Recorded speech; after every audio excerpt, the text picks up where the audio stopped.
সর্বদিকে আমার কিন্তু বিপর্যয় অথবা অবনতি হতেই শুরু করে। সেই আমাকে প্রথম পরামর্শ দেয় যে, "দাদা, তোমাকে যে জায়গায় দেখেছি আর আজ তোমাকে যে জায়গায় দেখছি, ভাবতে খারাপ লাগছে, কিন্তু তুমি কিন্তু ধীরে ধীরে সম্পূর্ণভাবে নিম্ন গতিতে চলে যাচ্ছ।" সেই নবীন বন্ধুটির কথা শুনে তিনি আমাকে অনুরোধ করে যে, "দাদা, তুমি আস্তে আস্তে মাতৃ সাধনায় যুক্ত হও।" এই সরকারি কলেজগুলোর হেড অফিস বা প্রধান মুখ্য কার্যালয় হচ্ছে বিকাশ ভবন। তো বিকাশ ভবনে আমি গেছি ঠিক তার পরের দিনই। পৌঁছে গিয়ে করে আমি বিকাশ ভবনের ৬ তলায় গেছি। যে স্থানে দাঁড়িয়ে বিকাশ ভবনের দেখবেন নানান তলায় ছোট, ছোট ক্যান্টিন আছে। তো একটি ক্যান্টিনে দাঁড়িয়ে আমি একটু চা পান করছি। তো হঠাৎ করে এই আমার জীবনে ১ম একটি অলৌকিকতার একটি নিদর্শন, মা তারার কৃপায় কি সম্ভব আর কি যে সম্ভব নয়, তার নিদর্শন আমি উপস্থাপনা করলাম। কিন্তু মা যেন আমার থেকে আরও অন্য কিছু চাইছে। সম্পূর্ণভাবে মনস্থির করে ফেললাম যে আমি এবার পুরোপুরি তারাপীঠ চলে যাব। যে সম্পূর্ণভাবেই মার কাছে থাকবো, মার ওখানেই সাধনা করব এবং এই পুরো সমস্যা যতদিন না সমাধান হয় সব কিছু, আমি ততদিন ফিরব এবং মার চরণেই আমি নিজেকে সমর্পিত করব। তো এইটা বলে বাড়ি থেকে স্ত্রীকে বলে বেরিয়ে চলে গেলাম। স্ত্রীর প্রবল আপত্তি থাকলেও, প্রবল অশান্তি ঝগড়া থাকলেও আমি এই ব্যাপারে কোনো কর্ণপাত করিনি। আমি বেরিয়ে চলে গেছি এবং নিজের চাকরির স্থানেও আমি কাউকে কিচ্ছু জানাইনি গেছি। কিন্তু এবার আমি সমগ্র রাতটা কাটাবো। তো স্বাভাবিকভাবে সম্পূর্ণ একা। তো স্বাভাবিকভাবেই তার মধ্যে মনের মধ্যে তো একটি ভয়ের বিষয় তো একটা তো কাজ করেই যে কী ব্যাপার, কী বিষয়, কীভাবে হবে? এবং আসন নিয়ে বসলাম। বসে লাল বস্ত্র পরিহিত অবস্থায় বামদেবের সমাধিস্থলটিকে ৭ বার প্রণাম করে পাক করলাম। পেছন থেকে অদ্ভুতভাবে একটা কুকুরের কিছু গোঙানির শব্দ আমি পেতে শুরু করলাম। শ্বেতশুভ্র দাড়ি, ইয়ে চন্দনের মতো ভুরভুর করে গন্ধ বেরোচ্ছে। তা আমি ঢুকে ধ্যানের মধ্যে আমি বলছি, "मैं बंगाल से आया हूँ, বাঙালি বাবু हूँ, आपसे गुरु दीक्षा की माँग है।" তিনি আমাকে হাত দিয়ে ডাকছেন। বললাম, এইবার ঘটল একটা অদ্ভুত ঘটনা। বলল যে, "সবকিছু কিন্তু শূন্য হয়ে যাবে।" মানে নমস্কার প্রিয় দর্শক, আমি চন্দন চক্রবর্তী। সাধক অলৌকিক রহস্য ইউটিউব চ্যানেলে আপনাদের অন্যবারের মতো আবারও হার্দিক স্বাগত জানাই। আজকে একটি নতুন পডকাস্ট ভিডিও নিয়ে আপনাদের সামনে হাজির হয়েছি যাকে নিয়ে তিনি পেশায় একজন অধ্যাপক, কম্পিউটার সায়েন্স অ্যান্ড ইঞ্জিনিয়ারিং এই বিষয়টি নিয়ে তিনি অধ্যাপনার কাজে যুক্ত। তার নাম মাননীয় শ্রী দীপ্তেশ চক্রবর্তী। দীপ্তেশবাবু, আপনাকে নমস্কার, সাধক অলৌকিক রহস্য চ্যানেলে আমি স্বাগত জানাই। নমস্কার। দর্শক, আজকে অনেক নতুন তথ্য আমরা জানবো, নতুন ঘটনা আমরা জানবো এবং সেই সঙ্গে সঙ্গে আপনাদের যেটা খুব স্বাভাবিক চাহিদা বা স্বাভাবিক লক্ষ্য বা প্রার্থনা যাই বলুন, দৈব অলৌকিক কিছু কাহিনীর স্রোতে ভেসে যাওয়া, সেই বিষয়ের মধ্যে তো অবশ্যই প্রবেশ করব এবং আশা করি দীপ্তেশবাবুর সাথে আজকের এই জার্নিতে বা পরবর্তী যতগুলো এপিসোড হবে প্রত্যেকটা জার্নিতে আমরা জীবনের অনেক অজানা কাহিনী, অনেক না দেখা অলিগলিতে ঘুরতে পারবো এবং সেই জায়গাগুলো হয়ে উঠবে আমাদের কাছে সত্যি এক প্রকৃত আধ্যাত্মিক যাত্রা। এবং এর সাথে সাথে আরেকটি জিনিস আপনাদের বলে দিই, দীপ্তেশ বাবুর মতন নিজেদের জীবনের দৈব অলৌকিক ঘটনা যেগুলো আপনাদের জীবনে ঘটে গেছে বা নিকট কারো কাছ থেকে প্রকৃত রূপে জানা আছে, সেই ঘটনাগুলো আমাদের এই চ্যানেলে আপনারা পরিবেশন করতে পারেন। কিভাবে করতে পারেন? অবশ্যই এই 9875585972 এই হোয়াটসঅ্যাপ নাম্বারে ভয়েস করে আপনারা পাঠিয়ে দেবেন। যদি মনোনীত হয় তবে অবশ্যই আপনাকে আমন্ত্রণ জানানো হবে এবং আপনি তখন বলবেন, শুনবে এই সারা বিশ্বের আধ্যাত্মিক বাঙালি। তাহলে দীপ্তেশবাবু, আজকের কাহিনী শুরু করা যাক। আপনি শিক্ষকতার পেশার সাথে যুক্ত এবং অবশ্যই যে পেশাটির সাথে যুক্ত, যে বিষয়টির সাথে যুক্ত সেটি হলো বিজ্ঞানের একদম বলা যায় তীর্থভূমি বর্তমান সভ্যতার, কম্পিউটার সায়েন্স অ্যান্ড ইঞ্জিনিয়ারিং। তো এমন একটা জায়গা থেকে যেখানে আপনার বাস, ঘোরাফেরা, আধ্যাত্মিকতার পথে কি করে আসলেন যদি আমাদের বলেন। প্রথমেই আমি ধন্যবাদ জানাই চন্দনবাবুকে যে তার এই সাধক অলৌকিক রহস্য। রহস্য এই চ্যানেলটি তিনি শুরু করেছেন এবং চ্যানেলটি দীর্ঘযাত্রা শুরু হয়েছে এবং আমার পূর্ণ মনস্কামনা থাকবে এই যাত্রা বহু দীর্ঘ থেকে দীর্ঘতর হোক এবং তিনি যে মানুষের সামনে ধর্ম, আধ্যাত্মিকতা এবং তার মাধ্যম দিয়ে ঈশ্বরের অস্তিত্ব এবং ঈশ্বরের কল্যাণকারী কৃপারূপ এবং মানুষের জীবনকে কিভাবে আমূল বদলে ফেলা সম্ভব, সেই ধ্যান ধারণার উপস্থাপনা এই চ্যানেলের মাধ্যম দিয়ে করছেন মানুষের সামনে। তার জন্য চন্দনবাবুকে আরেকবার অজস্র কোটি কোটি ধন্যবাদ। চন্দনবাবুর সেই প্রশ্ন ধরেই শুরু করা যাক যে সত্যিই আমি বিজ্ঞানের ছাত্র। ছোটবেলা থেকে অঙ্ক, বিজ্ঞান এইসব মেধাতে অতীব পারদর্শী ছিলাম। তো বাবা অনেক শখ করে ছোটবেলায় পৈত্রে দিয়েছিল ব্রাহ্মণের ছেলে হওয়াতে, এবং সেই পৈত্রে এবং তার সাথে গায়ত্রী মন্ত্রও প্রদান করেছিল। কিন্তু যা হয়, বিজ্ঞানের ছাত্র হওয়াতে একটা সময় 2007-8 এই সময় যখন আমি প্রচণ্ডভাবে বিজ্ঞানের মধ্যেই মনোনিবেশ করে রয়েছি এবং আমি বিশ্বাস করি যে বিজ্ঞান দিয়েই সব কিছু করা সম্ভব, সেই ধ্যান ধারণার তত্ত্ব থেকেই চলতে গিয়ে আমি চরম নাস্তিক ছিলাম এবং ঈশ্বরের ধারে কাছেও আমি ছিলাম না। কোনো রকম বাড়িতে পুজো পাঠ হতো, কিন্তু কোনো রকম পুজো পাঠের মধ্যে আমি সচরাচর সেইভাবে ভক্তিতে, আস্থায় উপস্থিত থাকতাম না। করতে হয় করতাম, এবং নিজের গায়ের পৈত্রেটাও খুলে ফেলে দিয়েছিলাম। দীর্ঘদিন গায়ত্রী মন্ত্র জপ করা তো ভুলেই গেছিলাম। এইভাবে চলতে চলতে 2010 সালে আমার বিবাহ হয়। আমার স্ত্রীও অধ্যাপিকা। তারপর আমার 11 সালে নিজের পুত্র সন্তানের জন্ম হয়। ঘটনার সূত্রপাত তারপর থেকে ধীরে ধীরে 2013 এবং 14 সাল থেকে আমার পরিস্থিতি ধীরে ধীরে অবনতি হতে শুরু করে। এই অবনতিটা কী বিষয়? এই অবনতিটা স্বাভাবিকভাবেই অর্থনৈতিক বিষয়, সাংসারিক বিষয়, এবং নিজের চাকরিস্থল এবং নিজের ব্যবসা স্থলেও সর্বদিকে আমার কিন্তু বিপর্যয় অথবা অবনতি হতে শুরু করে। যখন এর মাধ্যম দিয়েই চলছি, এই যে একটা কথা বলা হয় যে মানুষ নিজের শক্তিতে সব পারে, এই উত্তরটা আমি আপনাদের সামনে এইভাবেই বলতে চাই যে মানুষ নিজের শক্তিতে সব পারে না, এবং আমি তার জলজ্যান্ত প্রমাণ। আমি তখনও 2014 সালেও নিজের শক্তি দিয়ে সমগ্র রকমভাবে চেষ্টা চরিত্র চালিয়ে যাচ্ছি যে কিভাবে এই পরিস্থিতি থেকে বেরোবো। আপনারা নিজেরাই বিচার করে দেখুন, একটি মানুষ, তার পিতা কলকাতার টালিগঞ্জের বাড়িতে অসুস্থ, সেখানে তিনি একা। তার নিজের কর্মস্থল হয়ে গেছে বহরমপুর, সেটি আরেকটি স্থান, আর তার স্ত্রী সন্তান থাকছেন শিলিগুড়ি। এবার একটি মানুষের পক্ষে কিভাবে এই তিনটি জায়গা, যেখানে তার পিতা অতীব বয়স্ক এবং প্রায় শয্যাশায়ী, অসুস্থ, তিনটি জায়গা সমান্তরালভাবে সামলানো সম্ভব? কোনোভাবেই সম্ভব না। তো এই সমস্যার মধ্যে যখন ধীরে ধীরে আমি আরও জর্জরিত হয়ে পড়ছি, 2014, তারপর 2015, অর্থনৈতিকভাবে আমি প্রায় কাহিল, এবং তার সঙ্গে শারীরিকভাবেও আমি নানান যন্ত্রণায় সামিল। দীর্ঘ যাতায়াত, একবার শিলিগুড়ি, একবার বহরমপুর, একবার কলকাতা, সপ্তাহের মধ্যে কখনো কখনো তিনবার আমি 3 জায়গায় ঘুরছি। তো এটা দীর্ঘদিন চলতে পারে না। তো স্বাভাবিকভাবেই যখন আস্তে আস্তে 2015 সালের শেষ দিক, তখন আমার কলকাতার বাড়ির অবস্থাও খুব সঙ্গীন, কারণ আমি সব কিছু সামলে উঠতে না পারাতে বাবা আরও অসুস্থ হয়ে পড়ছেন।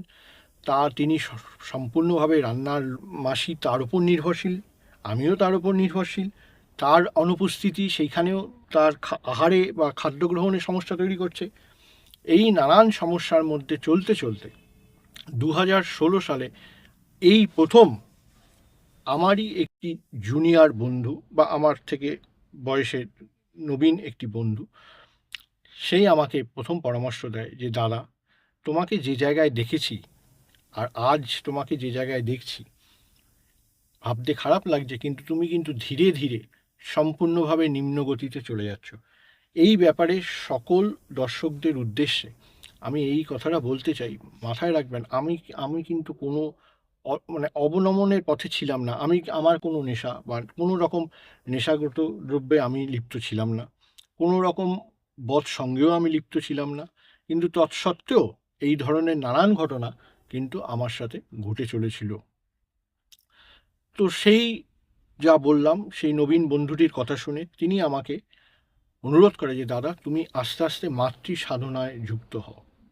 মাতৃশক্তি ছাড়া তুমি কিন্তু এই বিপর্যয় ঠেলে বেরোতে পারবে না বা মাথা তুলে দাঁড়াতে পারবে না। একমাত্র মাই পারেন তোমাকে সেই শক্তি দিতে, যে শক্তির মাধ্যমে তুমি এই বিপর্যয় ছাড়িয়ে মাথা তুলে দাঁড়াতে পারো। তো আমি তাকে প্রশ্ন করি সাবলীলভাবে যে আমি তো দীর্ঘদিন এইসব পুজো আর্চা অর্চনা মাতৃ কোনো কিছুই ব্যাপার আমি সঙ্গে যুক্তও নেই, আমি জানিও না পরিষ্কারভাবে। তা আমি কোন মায়ের পুজো করব, কী করব? তখন সে আমাকে বলে, তুমি তাহলে দাদা মা তারার আরাধনা শুরু করো। তারাই তোমাকে পারে এই জায়গা থেকে উদ্ধার করতে। কারণ তারা, তারা কথার অর্থ হচ্ছে তরণ, অর্থাৎ যে বিপদ থেকে তড়ায়, যে বিপদ থেকে মানুষকে মুক্তি দেয়, মুক্তির পথ দেয়, সেই হচ্ছেন মা তারা। তো তখন আমি কি করি, অত্যন্ত সাবলীলভাবে মা তারার একটি ছবি, সেটাকে বাঁধাই সুন্দরভাবে এবং নিজের গৃহে সেই ছবিটি একটি দেওয়ালে প্রতিষ্ঠা করি। এবং প্রত্যেক দিন আমার কাজ ছিল রাত্রিবেলা বাবাকে সুন্দরভাবে খাইয়ে শুইয়ে দিয়ে রাত্রির 10:30 11টার সময় বসে স্নান টান করে এসে, তখন আমি কিছু জানি না, আমি অত্যন্ত সাবলীল, অজ্ঞান, মূর্খ। তাহলে কি ডাকবো মাকে? একটাই জিনিস তখন আমি জানতাম, যে জয় বাম জয় তারা। ওই দুই শব্দ আমি একটি আসন নিয়ে বসে রাত্রির 11টার সময় জয় বাম জয় তারা, জয় বাম জয় তারা রূপে মাকে স্মরণ করে ডাকতে শুরু করলাম। এবং প্রতিদিন রাতে ওই সময় 1.5 ঘন্টা 2 ঘন্টা 1.5 ঘন্টা 2 ঘন্টা করে মাকে ডাকতাম। ডেকে সুন্দরভাবে আবার মাকে শয়ন দিয়ে নিজের জামা কাপড় পরিধান করে রাতে শুয়ে পড়তাম। আবার সকালে উঠে নিজের বাবাকে খাইয়ে দিয়ে নিজের কর্মস্থলে বেরিয়ে যেতাম। এই ছিল আমার জীবন। ধীরে ধীরে কিছু সমস্যা থেকে মুক্ত হতে পারলাম, কিন্তু আরও বেশি অধিকতর সমস্যায় জর্জরিত হতে শুরু করলাম। মার কাছে প্রার্থনা করি, বাবার শরীরও অসুস্থ, মার কাছে কামনা করি যে মা কীভাবে এর থেকে বেরোবো, তুই সে রাস্তা দেখা, পথ দেখা। তো মা প্রথম সেই ছেলেটির হাত ধরে আমাকে তারাপীঠ নিয়ে গেল। এই প্রথম জীবনে 2016 সালে ফেব্রুয়ারি মাসে আমার তারাপীঠ যাত্রা। এবং মার মন্দিরে গিয়ে মাকে পুজো দিলাম প্রথমবার, এবং পুজো দিয়ে পরের দিন আবার নির্দিষ্ট স্থানে নিজের বাড়িতে চলে এলাম। এই পদ্ধতি চলতে থাকলো এবং ধীরে ধীরে প্রতি মাসে আমি একবার করে নিজের গাড়ি নিয়ে মাঠ ওখানে যেতাম ড্রাইভারের সঙ্গে। এবং সেটা কোনো নির্দিষ্ট তিথি ধরে না, যে কোনো সময় যখন আমার মন চাইতো যে আমার মা ডাকছে, আমার কাছে যেতে হবে, আমি চলে যেতাম। এবং আমি চলে গেলাম এবং সেই দিন রাতটা আমি ওখানে থাকতাম। এবং রাত্রিবেলা একা, তখন আমি বিশেষ কিছুই জানি না, ওইটুক রাত্রিবেলা একা হাঁটতে হাঁটতে মাঠ চরণ শ্মশানে, যেখানে আপনারা দেখবেন তারাপীঠ মহাশ্মশান। তারাপীঠ কেন মহাশ্মশান সেই তত্ত্বে আমি আসছি পরে। তো সেই মহাশ্মশানে মার চরণ যেখানে প্রতিষ্ঠা আছে, বামদেব, গুরু বামদেবের সমাধির পাশে, সেইখানে একা একা বসে 15 মিনিট 20 মিনিট প্রার্থনা করতাম মার কাছে। এবং করতে করতে আবার ফিরে চলে আসতাম। এবং পরের দিন অতি ভোরে স্নান করে উঠে মায়ের মন্দিরে গিয়ে মাকে পুজো দিয়ে আবার সেই দিনই ড্রাইভারের সাথে ফিরে বাড়ি চলে আসতাম। আপনাদের এই প্রথম আপনাদের ঈশ্বরের কৃপা, মার কৃপা, যে সর্বদা সর্বস্তরেই উপস্থিত, সেটা সে ভক্ত যেভাবেই তার সামনে উপস্থাপনা করেন না কেন, তার মনের মধ্যে যদি সততা থাকে, তার মনের মধ্যে যদি ভক্তি থাকে, তার মনের মধ্যে যদি আস্থা থাকে, সে মন্ত্র জানুক চাই না জানুক, মাকে যদি মা বলে ডাকা যায় এবং মার সামনে নিজের সমস্যাকে যদি উপস্থাপনা করা যায়, মার চরণ যদি চোখের দুফোঁটা জল দিয়ে ভিজিয়ে দেওয়া যায়, তাহলে মা পারেন না, বা এই ব্রহ্মাণ্ডে এমন কোনো কাজ নেই যা তার দ্বারা অসম্ভব। এই কথা বলতে বলতে আমি আপনাদের সামনে, দর্শক বন্ধুদের সকলের সামনেই, আমি এই মা তারারই এই সময় যখন এই মার কাছে যেতাম, একটা সুন্দর অলৌকিক ঘটনা বলি। এই তখন আমার স্ত্রী এবং সন্তান দুজনেই শিলিগুড়িতে, দীর্ঘদিন তারা ওখানে রয়েছেন, আমি এখানে রয়েছি। তো আমার স্ত্রীর ট্রান্সফারটি অতি গুরুত্বপূর্ণ হয়ে পড়েছিল। তো মার কাছে গিয়ে এরকমই একটি মাসে ড্রাইভারকে সহযোগে গেছি। তো মার কাছে গেলাম। তো মার কাছে গিয়ে ওই মার চরণে বসে, রাত্রিবেলা তখন 12:30 1টা বাজে, কেউ নেই, ফাঁকা। মার চরণে বসে একা একা মাকে খুব প্রার্থনা করে বললাম যে মা দেখ, আমার স্ত্রীকে তো কলকাতার দিকে ট্রান্সফার করে আনতে হবে, তা তুই যদি কোনো ব্যবস্থা তুই তো করতে পারিস, আমার দ্বারা তো সম্ভব নয়, আমার সেই শক্তিও নেই, সেই ক্ষমতাও নেই, তো একমাত্র তুই পারিস, তুই আমাকে এই সমস্যাটা থেকে সমাধান কর। এবং এই বারবার যাতায়াত, তারাও ওখানে ছেলেটিকে নিয়ে সে একা রয়েছে, তো সেও যাতে এখানে আসতে পারে এবং আমাদের যাতে এই সমস্যাটা সমাধান হতে পারে, তুই সেই ব্যবস্থা কর। এইবার দর্শক বন্ধু আপনারা শুনুন ঘটনার কীরকমভাবে পরিবর্তন হচ্ছে। বলে মাকে জানিয়ে পরের দিন সকালে পুজো দিয়ে যথারীতি ফিরে গেলাম কলকাতায়। কলকাতা যাওয়ার পর আপনারা জানেন যে আমাদের এই সরকারি কলেজগুলোর হেড অফিস বা প্রধান মুখ্য কার্যালয় হচ্ছে বিকাশ ভবন।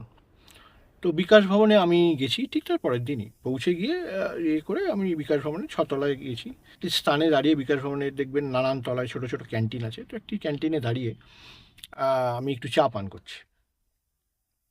তো হঠাৎ করে একটি ছেলে, বেশ সুঠাম স্বাস্থ্য, অল্প বয়স, আমার থেকে অনেক ছোট, তো সে আমার কাছে পাশে এলো, সেও এখানেই চা খাচ্ছিল। সে এসে আমাকে বলল যে দাদা, তোমাকে তো দেখি প্রায়শই এখানে ঘুরে বেড়াচ্ছ, তা তুমি কি কোনো কাজ নিয়ে আসছো, বা কোনো কাজের মধ্যে তুমি চাইছো সেটা হচ্ছে না বলে বারবার তুমি ঘুরছো?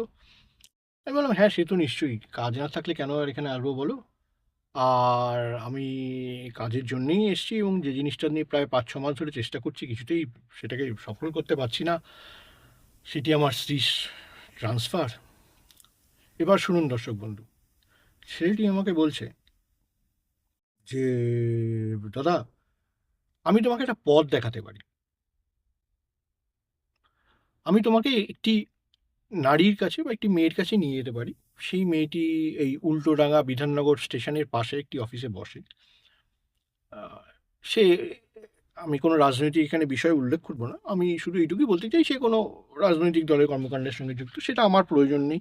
আমি একজন সরকারি বিষয়, আমি সরকারি ব্যবস্থাপনা সরকারিভাবেই মায়ের কাছে ইয়ে করেই আমি সেটা সেখানে এসেছি।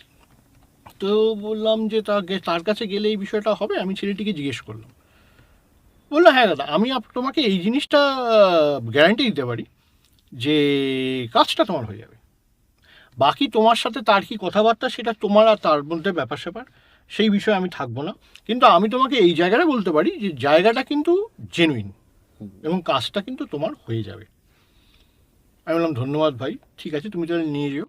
বলে ঠিক আছে দাদা। সেই দিন বোধহয় সে নিয়ে যেতে পারেনি, তো পরের দিন বিকালবেলা অফিস তার শেষ হয়ে যাওয়ার পর সে আমাকে বলেছিল তুমি ওই জায়গাটায় দাঁড়াবে দাদা, আমি চলে আসবো। বলে ওই উল্টোডাঙা বিধাননগর স্টেশনের কাছে আমি এক জায়গায় দাঁড়িয়েছিলাম। তো সেই চলে এলো এবং এসে সেখানে সে আমাকে ওই মেয়েটির সাথে পরিচয় করে দিল। মেয়েটি আমার কথাবার্তা শুনলো, শুনে বলল হ্যাঁ দাদা, এই বিষয়টি সম্পন্ন হয়ে যাবে। তুমি যে অ্যাপ্লিকেশন করেছো সেই বৌদির অ্যাপ্লিকেশনের রিপোর্ট আমাকে দাও, আমি সেটিকে আশা করছি ব্যবস্থা করতে পারবো। তো আমি সেই দিন কথাবার্তা বলে চলে গেলাম এবং পরের দিন মেয়েটির কাছে আমার বউয়ের যে জেরক্স বা ইত্যাদি প্রভৃতি জমা দিয়েছে বিকাশ ভবনে অ্যাপ্লিকেশন, সেটি সেই মেয়েটির হাতে জমা দিলাম। দর্শক বন্ধু, যে কাজটি আমি বিগত 6 মাস ধরে ঘুরে বেড়াচ্ছি, তার ফাইলটাকে এই টেবিল থেকে আমি নাড়িয়ে আর পরে পাশের টেবিলে নিয়ে যেতে পারিনি। আপনারা না বললে বিশ্বাস করবেন না, তার সেই সমসাময়িক সময় দুর্গাপুজো ছিল। তো দুর্গাপুজোর জন্য সরকারি অফিস তো 7-8 দিন 9 দিন ছুটি থাকে, 6-7 দিন 8 দিন।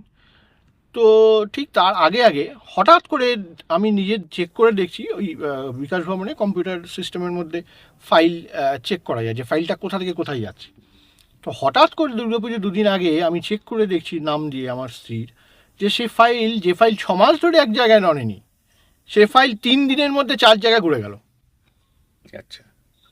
এবং অদ্ভুতভাবে দুর্গাপুজোর মিটে যাওয়ার পর 15 দিনের মধ্যে আমার স্ত্রীর ট্রান্সফার শিলিগুড়ি কলেজ থেকে সুরেন্দ্রনাথ, সেখানে আমি চাইও নি, আমি 2-4টি কলেজের দিয়েছিলাম, একেবারে শিয়ালদার মুখে সুরেন্দ্রনাথ ইভিনিং কলেজে বাংলা ডিপার্টমেন্টে সেই ট্রান্সফার সম্ভব হয়ে গেল। তো আমি এই কথাই শুধু দর্শক বন্ধু আপনাদের সামনে উপস্থাপনা করতে চাই যে ঈশ্বর এবং অলৌকিকতা, মা এবং অলৌকিকতা কি বিষয়, আপনারা সেটা একবার বিচার করে ভাবুন যে কত সুন্দরভাবে আমার কাজটি মার কাছে গিয়ে বলাতে এত দ্রুত এবং এত সুন্দরভাবে 15 দিন বা 20 দিনের মধ্যে আমার কাজটি, অত বড় কাজ, যে কাজটা আমি 6 মাস ধরে নাড়াতে পারছিলাম না, যেখানে সে 12 বছর ধরে ওখানে ছিল, সেই কাজটি এত দ্রুত সম্পন্ন হয়ে গেল। এই আমার জীবনে প্রথম একটি অলৌকিকতার একটি নিদর্শন। মা তারার কৃপায় কি সম্ভব আর কি যে সম্ভব নয় তার নিদর্শন আমি উপস্থাপনা করলাম। তারপর আমার স্ত্রীর ট্রান্সফার সম্পন্ন হয়ে গেল। স্ত্রী কলকাতায় চলে এলো। অদ্ভুতভাবে স্ত্রী যেদিন চলে এলেন, যেদিন তার আদেশনামা বেরোলো, তার ঠিক আগের দিন আমার শাশুড়ি মা মারা গেলেন। তো সবই মারই খেলা, মারই কৃপা। তো যাই হোক, তো তারপরেও আবার চলতে থাকলো। কিন্তু আমি আমার একটা সমস্যার সমাধান করে উঠতে পারলেও আমার অর্থনৈতিক জায়গা, আমার নিজের অফিসে কাজের জায়গা এবং অন্যান্য ব্যবসাপত্রের জায়গা, সেই জায়গাগুলো কিন্তু আমি এখনও সম্পন্ন করে উঠতে পারিনি। দর্শক বন্ধু মনে রাখবেন। তো আমি আবার চলতে শুরু করলাম। চলতে চলতে এরকমভাবে 2016 সালে আমার পিতা তিনি গমন করলেন। পিতা চলে গেলেন 2016 অক্টোবর মাসে। তো এই সময় চলে যাওয়ার পর দীর্ঘ সময় এই পিতার অসুস্থতার জন্য আমি আমার বহরমপুর কলেজে খুব অনিয়মিত হয়ে পড়েছিলাম। তার ফলে যে মাসে পিতা চলে গেলেন 2016 অক্টোবরে, ঠিক 2016 নভেম্বর থেকে আমার বেতন বন্ধ হয়ে গেল। ভাবুন দর্শক, অর্থাৎ কিছু সমস্যা থেকে তো বেরোলাম, আবার নতুন করে কিছু সমস্যার মধ্যে ঢুকেও পড়লাম। তো যাই হোক, তো আমার তখন খুব জেদ চেপে গেল যে এবার আমার নিজের ট্রান্সফার করতে। আমার বেতন যখন হয়েছে, আমি ট্রান্সফার এবার আমার নিজের করাবই।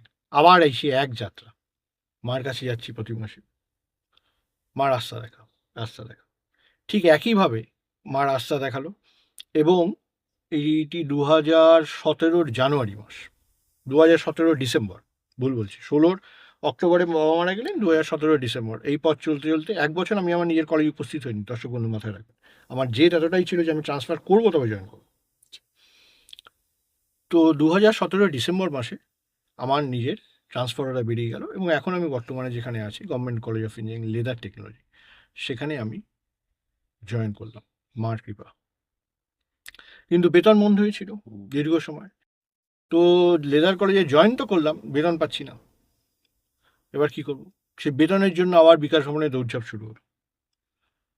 তো সেই দৌড়ঝাঁপ করতে করতে যখন এগোচ্ছি, চলছি, সেই বেতন খুলতে খুলতে আরও 7-8 মাস, 9-10 মাস হয়ে গেল।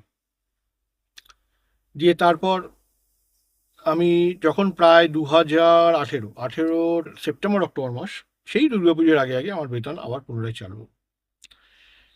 তখনও সম্পূর্ণ সমস্যা থেকে মুক্ত হতে পারিনি। সংসারেও সামান্য কিছু অশান্তি রয়েই গেছে। অশান্তি এইবার যে পুরোপুরি অর্থনৈতিক কারণে তা নয়, অন্যান্য বিষয়ও রয়েছে, ছোটোখাটো বিষয়। তো তখন আমি ঠিক মনের দিক থেকেও তৃপ্ত হতে পারছি না যে যা হয়েছে মা অনেকটাই করে দিয়েছে, কিন্তু মা যেন আমার থেকে আরও অন্য কিছু চাইছে। আমার মনের মধ্যে সবসময় কিন্তু এই বিষয়টা কাজ করতো, মা যেন আমার থেকে অন্য কিছু একটা চাইছে, মা যেন আমাকে অন্য কিছু বলতে চাইছে। তার ফলে সে সমস্যার সমাধান করে দিয়েও পুরোটা করছে না। তো এইরকম চলতে চলতে 2019 সালের এপ্রিল মাস বা মে, হ্যাঁ, 2019 লোকসভা নির্বাচনের পরে এইবার আমি সম্পূর্ণভাবে মনস্থির করে ফেললাম যে আমি এবার পুরোপুরি তারাপীঠ চলে যাব, যে সম্পূর্ণভাবেই মার কাছে থাকবো, মার ওখানেই সাধনা করব এবং এই পুরো সমস্যা যতদিন না সমাধান হয়, সব কিছু আমি ততদিন ফিরব না এবং মার চরণেই আমি নিজেকে সমর্পিত করব।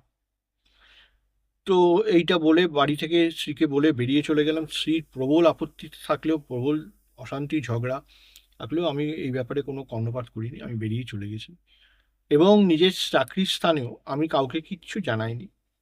আমি সম্পূর্ণভাবেই নিজেকে সম্পূর্ণভাবে আলাদা করে নিয়ে আমি তারাপীঠে চলে গেলাম।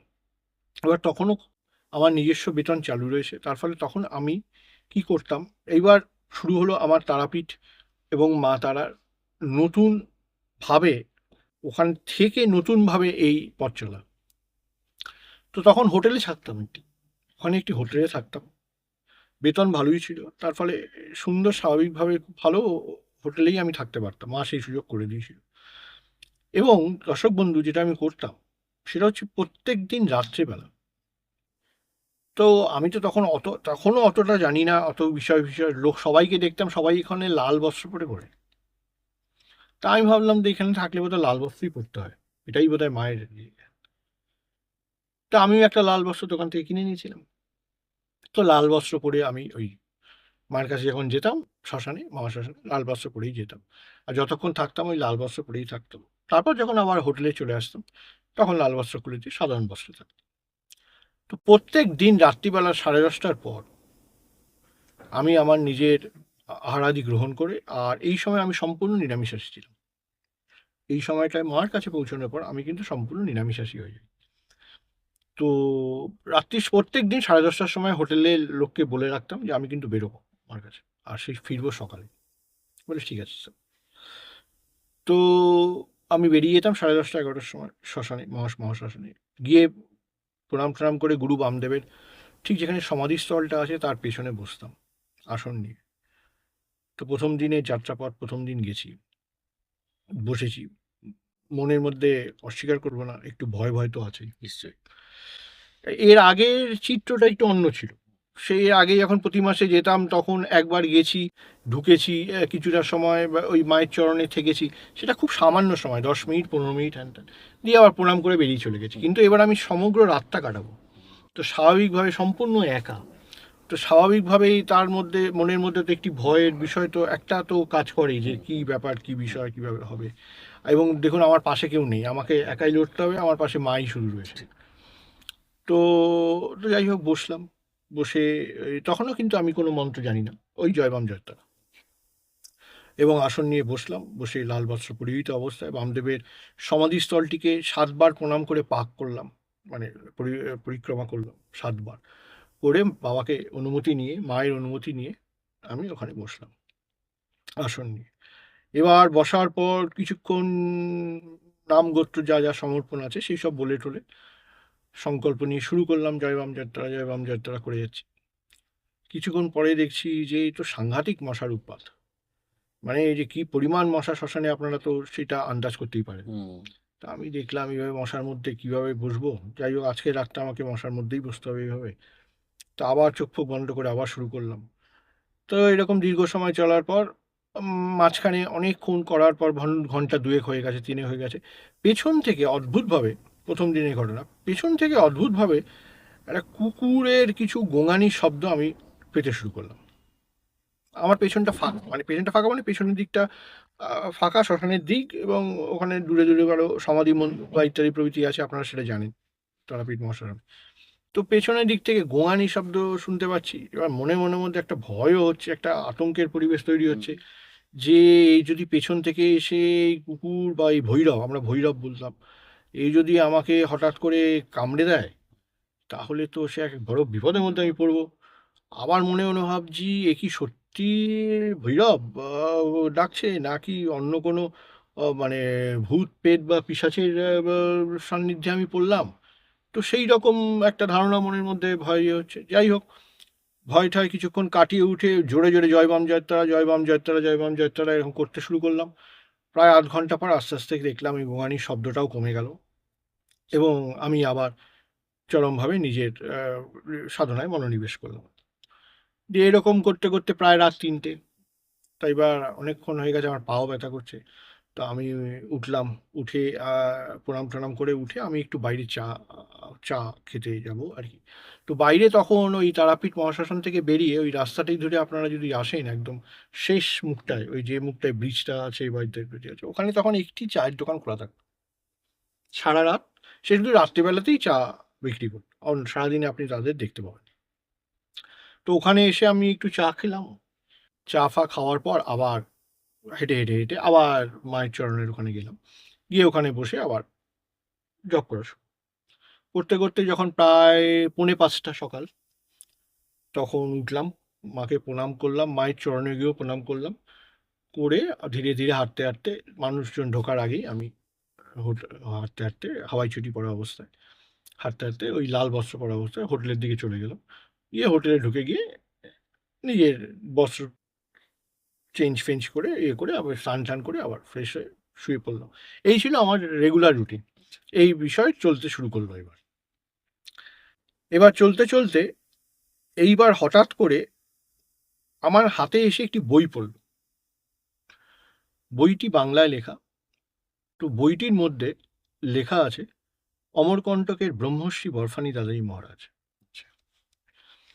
এবং অদ্ভুতভাবে শ্রোতা বন্ধুরা বা দর্শক বন্ধুরা আপনারা বলতে চাই, ওই শ্মশানে থাকাকালীনই কখনো কখনো যাতায়াতের সময় কিছু কিছু মানুষ যারা ওখানেই থাকতো তারা ওই আপনার পাশে আসবে, এসে না কিছু কথা বলে যাবে। এবার কথাগুলো না খুব অত্যন্ত মনোযোগ সহকারে শুনবেন কি বলতে চাইছে। যখন দেখবেন প্রায় দুজন তিনজন আলাদা আলাদা মানুষ এসে একই কথা বলছে, তখন এটা বুঝতে পারবেন যে এটা কিন্তু অ্যাকচুয়ালি তারা নয়, এটা অ্যাকচুয়ালি মায়ের আদেশ আসছে। হুম। তো মা ওখানে বলে দিয়েছিল যে বাবা কোনো তান্ত্রিকের পাল্লায় পড়বি না, একদম প্রথমেই আমাকে সচেতন করে দিয়েছে, কোনো তান্ত্রিকের পাল্লায় পড়বি না, জেনে রাখবি এখানে শুধু তুই আছিস আর আমি আছি, তোর শুধু আমাকে দরকার, আর অন্য কিছু প্রয়োজন নেই। হুম। তো যা দরকার আমাকে বল, তোর সেই প্রয়োজনটা কিন্তু মিটে যাবে, আর অন্য কারুর কাছে যাওয়ারও দরকার নেই, অন্য কাউকে বিশ্বাস করারও প্রয়োজন নেই। একদম পরিষ্কারভাবে হয়তো মায়ের পূর্বজন্মের কিছু কৃপা আমার ছিল, তাই যোগাযোগটা সেই যোগাযোগটা খুব তার জন্য এত তাড়াতাড়িভাবে কাজ করছিল, এবং মাও এরকমভাবে সতর্ক করছিল, এবং সেই মায়ের এই কথা শুনে আমি এই দীর্ঘ সময় পরবর্তীকালে তারাপীঠে সাধনা করেছি, এবং সাধনার জীবনে আমার আজ অবধি আমি কিন্তু কোনো দিন কোনো তন্ত্রের রাস্তায় কখনো যাইনি, আজও নয়। এবং বিজ্ঞান ভিত্তিক ব্যাপারে দর্শক বন্ধু এই সময় আমি একটু বিজ্ঞান ভিত্তিক ব্যাপারে এবং আধ্যাত্মিক বিষয়ের ব্যাপারেও আমি আপনাদের একটা আমার ব্যক্তিগত তরফ থেকে আপনাদের সকলের ভালোর জন্যই এবং কল্যাণের কারণে আমি এটা বলতে চাই যে দর্শক বন্ধু আপনারাও এই তন্ত্রের রাস্তায় কোনোদিন যাবেন না, কারণ তন্ত্রের অনেক কিছু বিপরীত প্রতিক্রিয়া আছে। তন্ত্র হয়তো আপনাকে কোনো কাজ খুব সহজে করে দেবে, সেটা সঠিক, কিন্তু তার সঙ্গে সঙ্গে তন্ত্র কিন্তু আপনাকে একই সঙ্গে অনেক বিপরীত প্রতিক্রিয়ার সামনেও দাঁড় করিয়ে দেবে। তার মধ্যে প্রথম এবং অন্যতম গুরুত্বপূর্ণ যেটা তন্ত্রের, আপনার অর্থনৈতিক অবস্থা কিন্তু খারাপ করবে।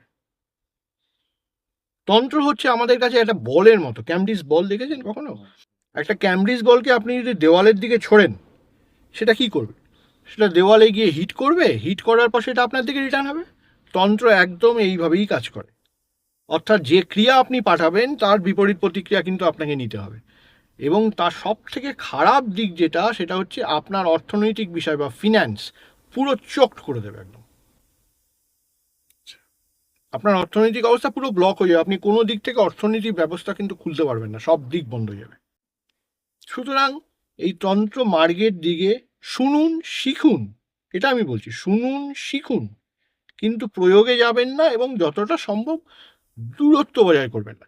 আরও অত্যন্ত সহজ ভাষায় আমি যদি বলতে চাই, নানান মার্গের সাধনা আছে, তার মধ্যে সর্বোত্তম মার্গের সাধনা হচ্ছে যোগ সাধন। সর্বোত্তম যোগ সাধনা হচ্ছে সর্বোত্তম। মন্ত্র সাধনা করুন, আরও সুন্দর। জ্ঞান সাধনা করুন, শ্রীকৃষ্ণ রাধার প্রেম সাধনা করুন, ভক্তিযোগে সাধনা করুন, এবং সর্বনিম্ন জায়গায় আসছে হচ্ছে আপনার এই তন্ত্র সাধনা। অর্থাৎ আমরা যেমনভাবে সরকারি ব্যবস্থাপনার মধ্যে দেখি group A, group B, group C, group D, আমি কাউকে অসম্মান করছি না, কিন্তু এবার আপনি নিজেকে ঠিক করুন দর্শক বন্ধু, যে আপনি কি গ্রুপ এ স্থানটায় থাকবেন, না আপনি কি গ্রুপ ডি স্থানটায় নিয়োগ করতে চান, সেই বিচার আপনার নিজস্ব হাতে। কিন্তু আমার ব্যক্তিগত ভালোবাসার উপদেশ যে কোনোদিন এই মার্গে যাওয়ার দরকার নেই, মাকে শুধু মা মা বলে ডাকতে থাকুন, আপনি মাকে পেয়ে যাবেন। সব থেকে সহজ মাকে পাওয়ার রাস্তা হচ্ছে ভক্তি মার্গ, প্রেম মার্গ। আর সব থেকে কঠিন মাকে পাওয়ার রাস্তা হচ্ছে তন্ত্র মার্গ, মা কিন্তু কিছুতেই ধরা দেবে না। তো এই সেটা মা, সেই কথাতে আসি আবার, মা বারবার করে এর মাধ্যম ওর মাধ্যম দিয়ে দেখি বসে আছি তারাপীঠ শ্মশানে, তখন আমি নিজের ইয়েতে জায়গায় বসিনি, মানে জব করা শুরু করিনি, তো একটু এসে বসে রয়েছি, জল খাচ্ছি। তো হঠাৎ করে লোক পাশে এসে বসে বলল যে বাবা দীক্ষা নিলে কিন্তু একদম যোগী গুরুর থেকে এই দীক্ষা নেবে। আমি শুনে লোকটা দিয়ে কিছুক্ষণ তাকিয়ে রইলাম, তারপর সে এই কথা বলে চলে গেল। আবার বসে রয়েছি, আধ ঘন্টা পর দেখি আরেকজন মানুষ, তিনি এলেন, তিনি এসেও সেই একই কথা বলছেন। তো এরকম ধরনের যখন একই কথা আপনার কাছে ধ্বনিত হবে নানান মানুষের থেকে, আপনি এটা অনুধাবন করবেন, এটা আর কিছু না, এটা মারই আদেশ বা মারই সংকেত আসছে, মা বলছে অ্যাকচুয়ালি কথাটা।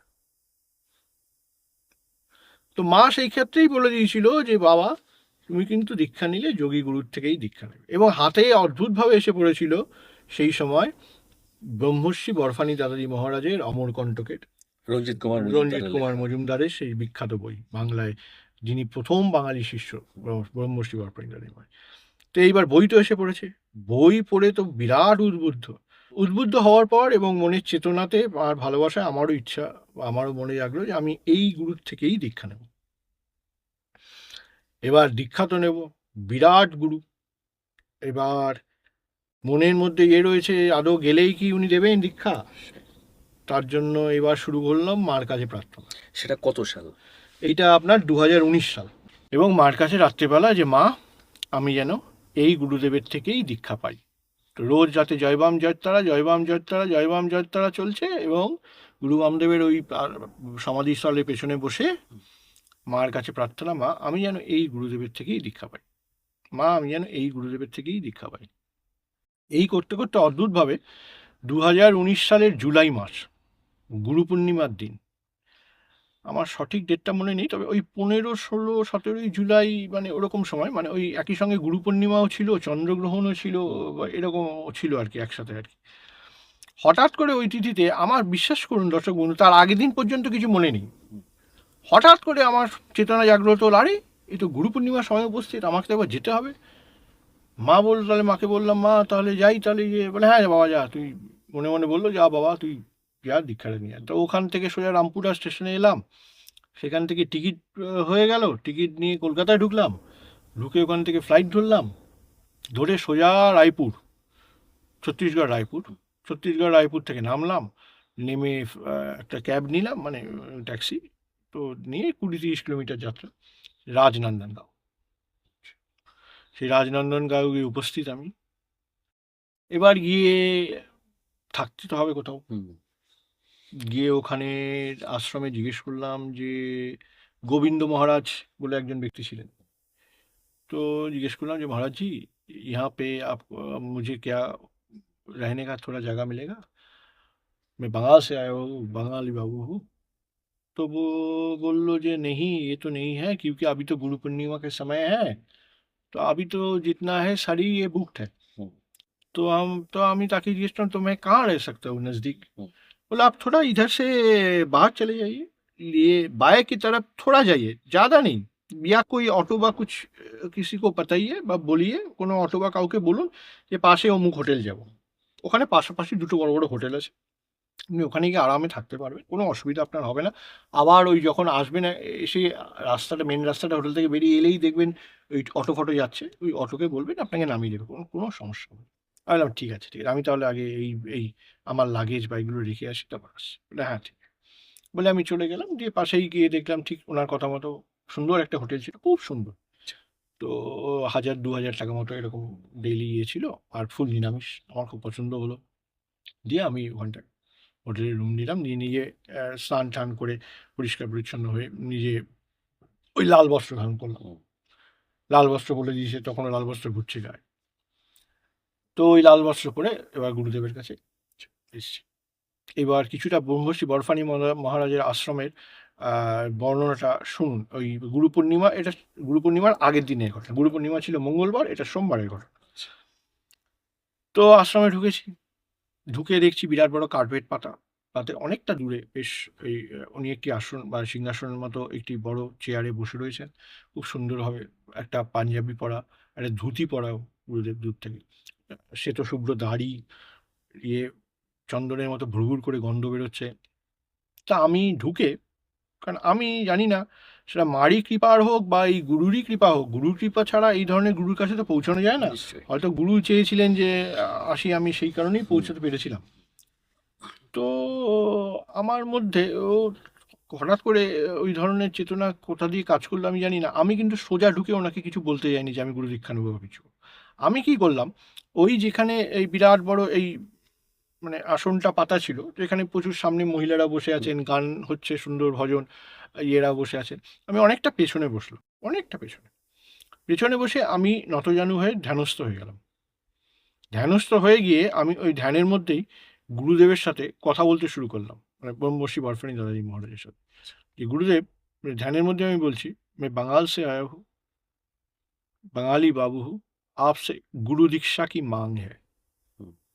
এই কথাটাই খালি পড়ে যাচ্ছি, मैं बंगाल से आया हूँ, बंगाली बाबू हूँ गुरुदेव, मैं যে आपसे गुरु दीक्षा की मांग है। প্রায় 5 মিনিট এরকম বলে চলেছি, চোখ আমার বন্ধ। 5 মিনিট পর যখন চোখ খুললাম, হঠাৎ করে দেখছি ওই গুরুদেবের পাশে যিনি দাঁড়িয়েছিলেন, পাশে ওই গোবিন্দ মহারাজের ব্যক্তিটি, তিনি আমাকে হাত দিয়ে ডাকছেন। আচ্ছা। তো আমি আপনাদের বলতে চাই যে দর্শক, এখানে অলৌকিকতা আপনি ছত্রে ছত্রে পাবেন। হ্যাঁ। তো শুধু অনুধাবন করতে হবে, অনুভব করতে হবে। ঈশ্বর এবং অলৌকিকতা যে কি বিষয়, যে না এই বিষয়ের মধ্যে ঢুকেছে, তো বিষয়টাকে অনুধাবন করতে পারবে। তো উনি ডাকছেন আমাকে, তো আমি গেলাম। তো আমাকে বললেন, আপকো গুরুদেব সে কুছ বলনা হ্যায়, কুছ বাতানা হ্যায়। আমি বললাম হ্যাঁ। বললো ঠিক হ্যায়, থোড়া নজদিক আইয়ে গুরুদেব কা। তো मैं गुरुदेव सामने एकदम गेलाम, गए गुरुदेव कानेर काछे मुखटा निये बोललाम, गुरुदेव मैं बंगाल से आया हुआ हूँ, बंगाली हूँ, तो आपसे गुरु दीक्षा की मांग है। মায়ের অশেষ কৃপা, মায়ের লীলা। আমার মনের মধ্যে দর্শক এই চিন্তা কিন্তু বরাবর ছিল, যদি একবার না করে দেয় তাহলে যে কত জন্ম ঘুরতে হবে। এরকম ওনার কাছে বহু মানুষ আছেন যারা ওনার সাথে কুম্ভযাত্রা করেছেন, ওনার সাথে রয়েছেন, ওনার সাথে খেয়েছেন, ওনার চরণে বসে রয়েছেন, আজ অবধি দীক্ষা পাননি। আবার অনেককে উনি ডেকে দীক্ষা দিয়েছেন। তো আমার কি জানি না, মায়ের কৃপা কি গুরুর কৃপা, উনি একবারেই আমাকে বললেন যে হ্যাঁ, मैं आपको गुरु दीक्षा दूंगा, मैं तुमको गुरु दीक्षा दूंगा, अभी नहीं, মানে এখনই না, হুম। কিছুটা সময়, মানে কিছুটা সময় পরে। আমি তখন এই বক্তব্যের মানেটা বুঝতে পারিনি যে কেন এখনই নয়, পরের সময় পরে। পরেই বুঝতে পেরেছিলাম যে ওই সময় চন্দ্রগ্রহণ চলছিল, তো তো চন্দ্রগ্রহণের সময় ছিল, অমাবস্যা ছিল, এই বিষয়গুলো ছিল, তো সেই কারণে উনি ওই সময়টা ইয়ে করেনি, ওই সময়টার পরে উনি ওই কথা। কিন্তু তখন তো আমার মনে সেই সব কিছু বুঝতেই পারছিলাম, বলছি এখন নয় পরে, মানে ঠিক আছে, তাই হোক, আমি জানি উনি দেবেন বলে উনি আমাকে হাতের মধ্যে এত বড় একটা বেদানা ধরিয়ে দিলেন। প্রচুর ফল ওনার পাশে এরমভাবে স্তূপাকারে থাকে। একদিকে সন্দেশ, বা এই খুব মানে আপনার ওই যেটাকে বলে মাখা সন্দেশ, মাখা সন্দেশ। মানে অসাধারণ মাখা সন্দেশ, সেটা আপনার ওই ইয়ে বলে কি বলুন, কাজু কিশমিশ দিয়ে একদম স্তূপাকারে রাখা। একদিকে চকলেট প্রচুর, সেইগুলো চকলেটগুলো নিয়ে বাচ্চাদের দিকে ছুটছেন, বাচ্চারা আনন্দে খেলছে, আর সবাই ওখানে দাদাজি। আমি বোধহয় একটু ব্যতিক্রম ছিলেন, এবং আজও আপনারা দর্শক বন্ধু বিশ্বাস করবেন না, আমার মুখ দিয়ে কিন্তু কোনোদিন আজ অব্দি দাদাজি বেরোয়নি। আমি হয়তো নাম বলার সময় বলি যে ব্রহ্মশ্রী বরফানি দাদাজি মহারাজ, আমি কিন্তু বরাবর আজও ওনাকে গুরুদেব বলেই ডাকি, এবং গুরুদেব বলেই আজও সম্মোহিত করি।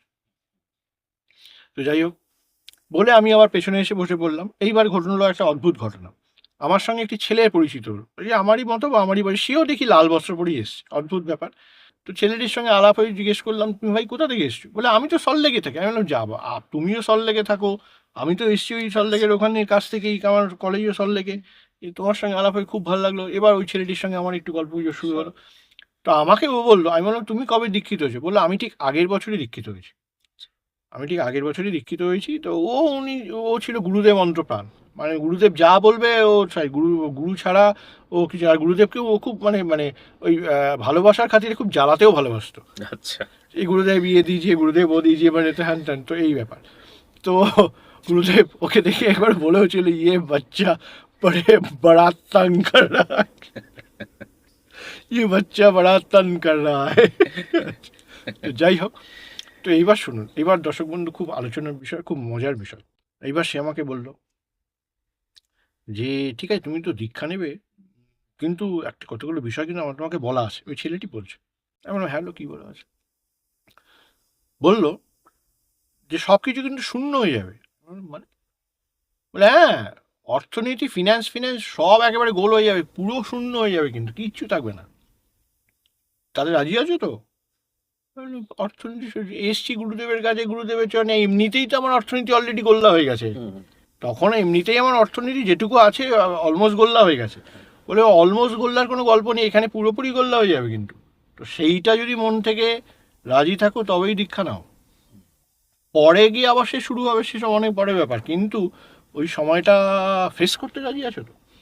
আমি না, দেখো এতদূর যখন চলে এসেছি, আর এমনিতেই তো অর্থনীতি গোল হয়ে গেছে, তো বেরোতে যখন হবে ওনার চরণ ধরেই বেরোতে হবে। ঠিক। মুক্তি তো উনিই দিতে পারেন, হুম।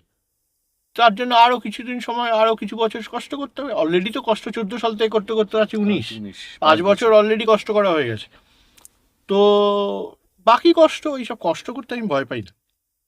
আমাকে মুক্তি পেতে হবে, আমি জানি ওই চরণেই মুক্তি আছে। হুম। তো বললো ঠিক আছে। তো এই ব্যাপার সেই ব্যাপার। তারপরে তো নানান আশ্রমে গান নাচ, মানে গান ভজন এইসব চলছে। তো এর মধ্যে গুরুদেবের আদেশ হলো, যাও দোপহর হো গিয়া খানা খালো। তো ওই ঠিক আমরা গেলাম, তো ওখানে সুন্দর ওই রুটি, রাজমার তরকারি, থোড়া চাওয়াল, মানে চাওয়াল, সব ভেজ, খুব সুন্দর খাবার খাবার খেলাম।